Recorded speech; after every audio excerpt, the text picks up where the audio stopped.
Glória a Deus, graça e paz a todos. Como é bom esse espaço que temos, essa oportunidade que nós temos, essa condição de rompermos essa distância nesse tempo de isolamento, e nos aproximarmos. Como isso é bom, como louvo a Deus, sou grato a Deus por essa oportunidade, por essa condição que temos de mesmo à distância, podemos estarmos compartilhando, podemos estarmos falando das coisas de Deus, daquilo que nos edifica, daquilo que nos traz vida, daquilo que nos revigora. Como isso é bom, como eu sou grato a Deus por isso, e espero que também você seja grato a Deus, que você faça bom proveito dessas oportunidades que temos, de estarmos compartilhando a palavra de Deus, mesmo que à distância, porque cremos que assim Deus está permitindo, e isso é viver por fé. E é sobre esse tema, é sobre fé que nós estamos aqui, é sobre fé que eu desejo compartilhar com você nessa oportunidade. A palavra de Deus, um texto bem conhecido de Hebreus, capítulo 11, lá no versículo 6, nos diz: sem fé é impossível agradar a Deus, pois quem dele se aproxima precisa crer que ele existe e que recompensa aqueles que o buscam. Glória a Deus. Fé. Por que falar sobre fé? Porque eu percebo que existem princípios elementares, princípios fundamentais na palavra de Deus, aos quais nós conhecemos, mas que na dinâmica da nossa vida, no nosso dia a dia, quando nos envolvemos com o trabalho, com a família, com as emoções, com as crises, com os dilemas, com os problemas familiares, com os nossos desejos, com as lutas, enfim, com a nossa vida no dia a dia, nós acabamos por deixar de aplicar, ou até mesmo por esquecer esses princípios elementares, esses princípios fundamentais que a palavra de Deus nos coloca. E isso é comum a todos, Eu vivo assim, muitas e muitas vezes, depois que a situação passa, eu fico pensando, mas eu podia ter agido dessa forma, como a palavra de Deus me orienta. Como eu sei que deve ser, porque eu vi já isso, eu já tenho essa experiência, eu li a palavra de Deus, me orienta dessa forma, mas naquele momento eu acabo esquecendo princípios que são fundamentais. E um desses princípios básicos da nossa vida é a fé, é viver com fé. A palavra diz: sem fé é impossível agradar a Deus. E o fato é que muitas vezes, durante o nosso dia, não aplicamos a nossa fé nas situações que enfrentamos, nas lutas que enfrentamos, nas dificuldades que enfrentamos, ou em qualquer situação. Nós não aplicamos a fé, não vivemos por fé. Como isso é importante. Por isso a fé precisa voltar ao centro da nossa conversa. A fé precisa voltar ao centro da nossa vida. Precisamos estar constantemente alertas, lembrando que, como escreve Paulo, não vivemos mais por vista, mas sim por fé. Não vivemos mais por aquilo que nós vemos. Não vivemos mais, como eu vou colocar, condicionado a situações. Não que o que eu esteja vivendo, ou que eu esteja observando e vendo, não seja real. A questão é o que Paulo coloca, o que Deus nos diz é que eu não estou condicionado a essa situação. Eu não estou condicionado àquilo que a vida me impõe, àquilo que esse reino coloca na minha vida. Eu estou condicionado à minha fé. Eu preciso viver por fé. A situação é essa, mas eu tenho fé. isso que Paulo está escrevendo, é isso que Deus quer que nós venhamos a entender. Isso significa viver por fé. Não está condicionado àquilo que a realidade nos impõe. Viver por fé e compreender a fé, ou ter noção da fé, é muito importante. É elementar, é fundamental para a nossa vida. Vejam a importância da fé que a palavra de Deus nos diz. Efésios, capítulo 2, versículo 8 e 9. Diz assim: pela graça nós somos salvos. Como? Por meio da fé. Pela graça nós somos salvos por meio da fé. O que nos liga à salvação? Graça é o favor imerecido. Graça é, objetivamente, o sacrifício de Jesus na cruz do Calvário. Foi feito, está consumado, está lá o favor imerecido. Mas como que eu alcanço esse favor imerecido?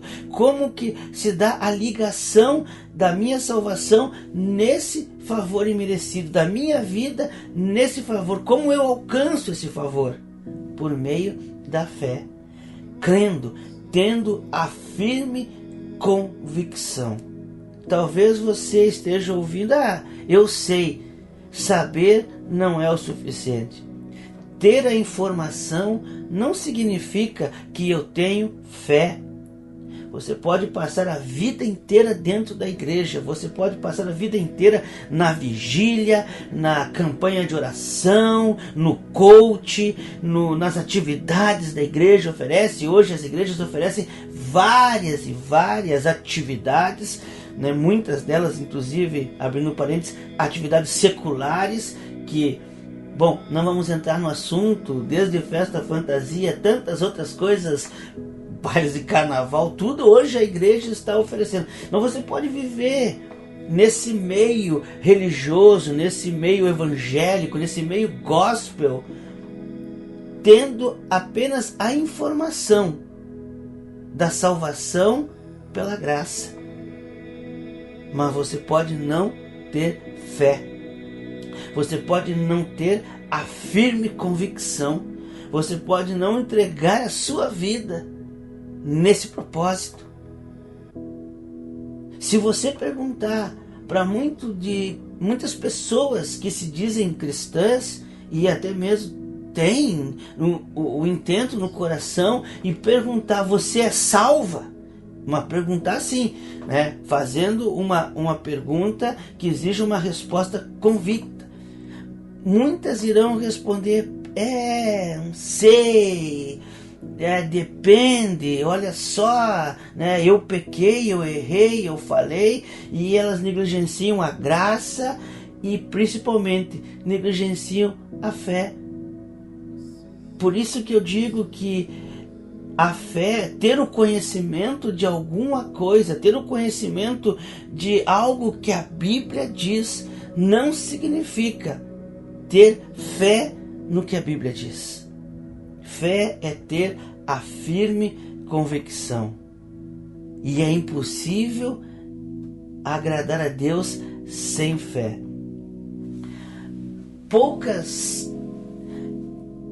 Melhor dizendo, quando Jesus ministrava, quando Jesus falava, quando Jesus ensinava, quando Jesus discipulava, as pessoas ficavam maravilhadas ao ouvirem Jesus. Eu sempre digo, eu acho tremendo o fato quando aqueles soldados os guardas iam prender Jesus a mando do Sinédrio, a mando dos fariseus, e quando voltavam e perguntavam: prenderam? Não tem como prendê-lo, porque ninguém fala como ele, ninguém olha como ele. E era impossível para eles prenderem Jesus. E quando Jesus fazia isso, as pessoas ficavam maravilhadas com ele. Raras são as vezes em que a Bíblia relata que Jesus se maravilhou, que Jesus ficou maravilhado com alguma situação. E uma dessas raras vezes diz respeito a um centurião, a um homem que não era judeu, mas que tinha muita simpatia. Era um gentil que era gentil com os judeus. Havia inclusive construído uma sinagoga para os judeus. E esse homem tem um servo. Esse centurião tem um servo que está enfermo, que está paralítico e com muitas dores. E ele então pede aos anciãos que intercedam por ele junto a Jesus, para que Jesus fizesse o milagre, curasse o seu servo. E os anciãos vão e Jesus, eu vou e vou curar. E quando Jesus vai se aproximando da casa, vai se aproximando do lugar onde está enfermo, da casa do centurião, o centurião envia seus servos também, seus amigos, a dizerem a Jesus: olha, não há necessidade que tu entre na casa. Ele diz que não é digno que tu entre na casa dele. E ele sabia por quê? Porque sabia que se o judeu entrasse na casa de um gentil, ele era considerado impuro. Se ele sentasse à mesa com o gentil, então pior. Então havia essa atitude, essa crença na cultura judaica. Então ele diz: não sou digno que entreis na minha morada, não precisa entrar na minha casa. E olha só o que ele diz, o centurião: eu também sou sujeito à autoridade. Eu também sou sujeito à autoridade.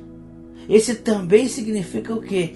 Que ele estava dizendo que assim como ele, o centurião, estava debaixo de autoridade, Jesus também estava debaixo de autoridade. Por que isso? Nós sabemos, a história mostra, diz que o centurião ou qualquer soldado de Roma representava Roma, era Roma. Ainda mais um centurião, ele representava Roma, ele representava o imperador.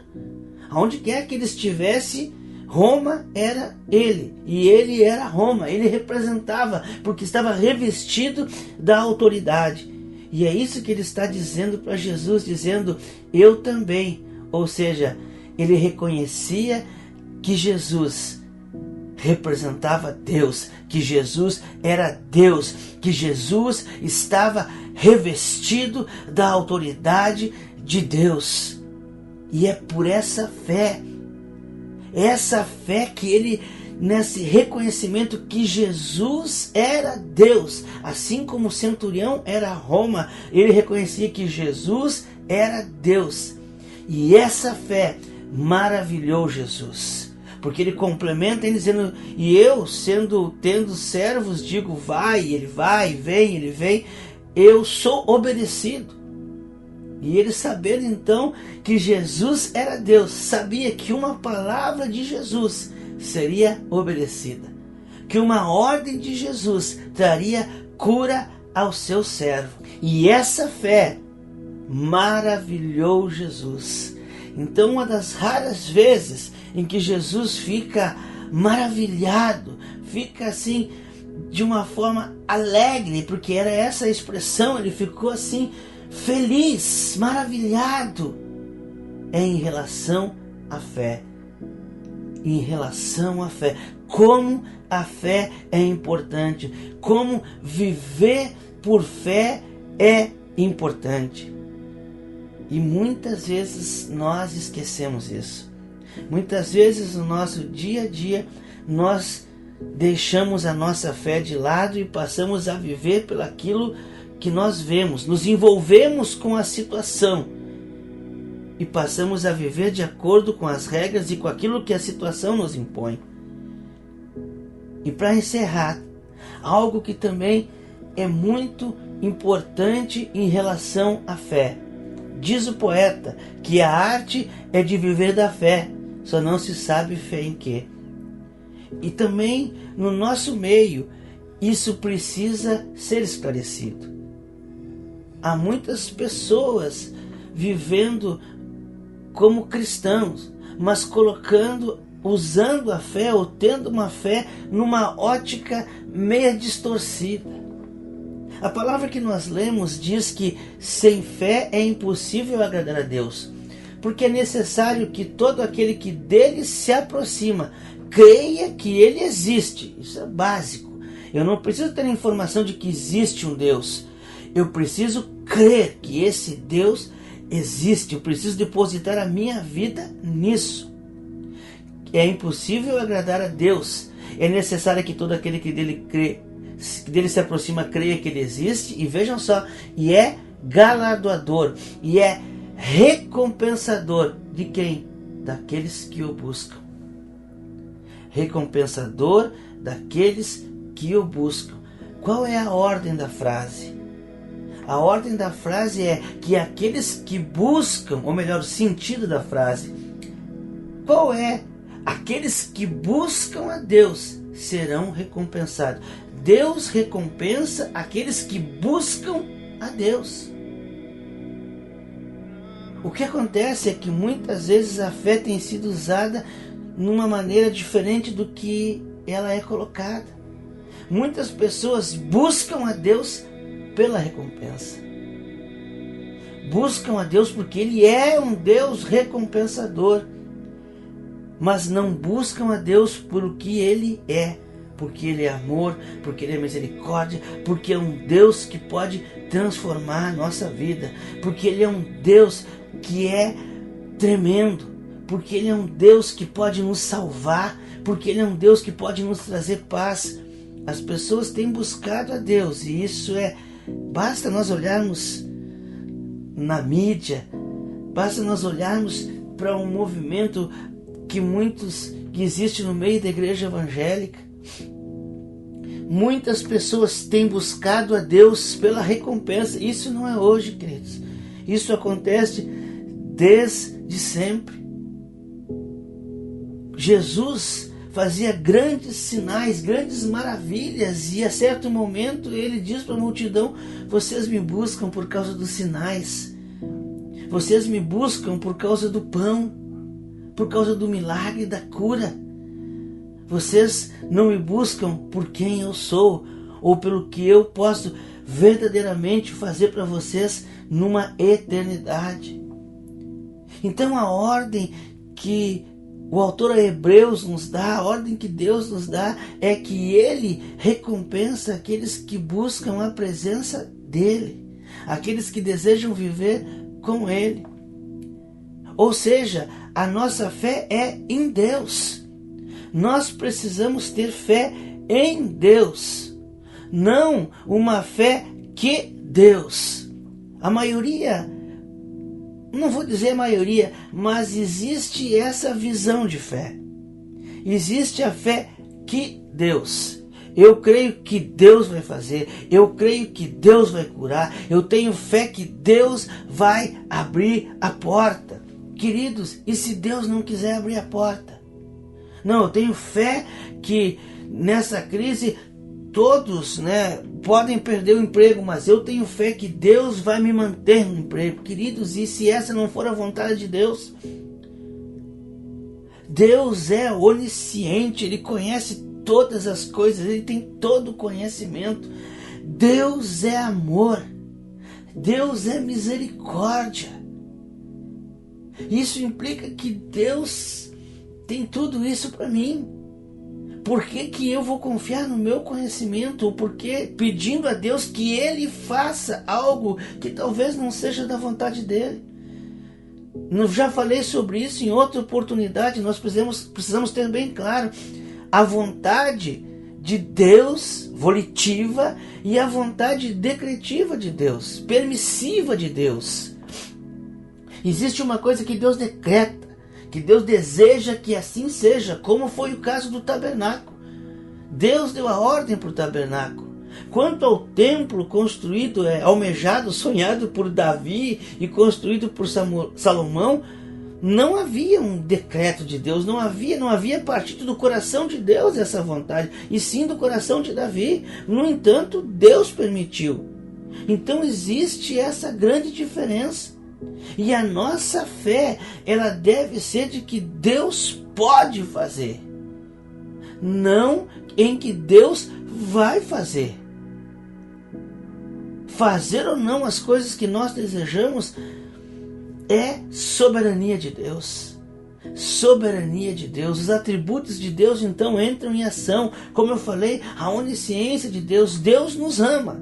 E Ele, nos amando e conhecendo todas as coisas, Ele sabe se me manter no emprego vai ser bom ou não. Se eu estiver vivendo não por fé, mas pelas circunstâncias, eu posso entrar em desespero. Agora, se eu aplicar o princípio elementar da palavra de Deus, a fé, eu passo a viver por fé. Bom, essa situação que eu estou vivendo, a porta do emprego se fechou, a cura não veio, está no controle de Deus. Isso significa viver por fé. Isso significa que você tem fé em Deus. Eu sei que Deus pode, eu sei que Deus tem todo o poder, eu sei que Deus me ama, eu creio, eu tenho a firme convicção que eu sirvo a um Deus que é justo e que é misericórdia e que Ele tem todo o controle e a minha vida está nas mãos dele. Como disse Cedraque, Mesaque e Abednego, olha, se eu tiver que ir para a fornalha e Ele me livrar ou não me livrar, não importa, eu continuarei servindo a Deus. Essa é a verdadeira fé, é essa fé que Deus deseja de nós e nós não podemos negligenciar essa fé no dia a dia. Queridos, como seria diferente a nossa vida, como seria diferente o nosso relacionamento com Deus se nós não negligenciarmos a nossa fé. Imagina quantas experiências com Deus eu também vivo dessa forma e eu tenho certeza que muitas coisas, muitas experiências eu deixei de compartilhar, de viver com Deus, porque não apliquei a minha fé. Que eu e você possamos aplicar a nossa fé, que eu e você venhamos que ao longo da nossa vida, ao longo dos nossos dias, na dinâmica da nossa vida, que nós não venhamos a esquecer a nossa fé, a esquecer esse princípio básico, esse princípio fundamental da nossa vida com Deus. Não podemos esquecer que sem fé é impossível agradar a Deus e que Ele é recompensador daqueles que buscam Ele na sua essência, por quem Ele é e não pelo que Ele faz. Que Deus nos abençoe, que Deus nos dê fé, que Deus faça que com que o nosso coração tenha uma fé inabalável. Que essa fé não seja apenas uma informação, mas uma firme convicção, seja vivida a cada momento da nossa vida. Que assim seja, que Deus te abençoe, que Deus derrame a graça dEle, a misericórdia dEle sobre a nossa vida, sobre a vida dos nossos familiares, em todo tempo e em todo lugar, para a glória de Deus, em nome de Jesus. Amém.